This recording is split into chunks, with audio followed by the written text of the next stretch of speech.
நீங்க பேப்பர் கப்புனா கூட இப்போ நம்ம இன்னைக்கு சாப்பிட்டோம், கேழ்வரகு கஞ்சி சாப்பிட்டோம், அது பேப்பர் கப்பு தான். ஆனா அந்த பேப்பர் கப்புக்கு உள்ள ஒரு லேயர் ஆஃப் கெமிக்கல் போட்டு தான் அந்த கஞ்சி ஒழுகாம இருக்கிறதுக்கு ஒரு கோட்டிங் இருக்கும். நமக்கு தேவையில்லை. நம்ம எல்லாம் எப்படி பழகணும் அப்படின்னா, எவர்சிலர் டம்ளர்ல சாப்பிடணும். கஞ்சியா எவர்சிலர் டம்ளர், நம்ம இன்னைக்கு ஒரு ஃபங்க்ஷன் நடக்கிறோமா, 200 டம்ளர் இங்க வச்சிடணும். கஞ்சி குடிக்கிற எல்லாரும் அதை நல்லா கழுவிட்டு கொடுக்கணும்.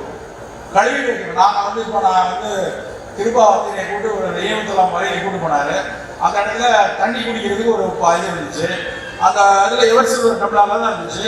நான் எனக்கு ரொம்ப பிடிச்ச அவர் பிளாஸ்டிக்ல பாட்டில் வாங்கிட்டு வரலாமா, வேண்டாம், எவர்சிலர் டம்ளர்ல தண்ணி குடிக்கணும்.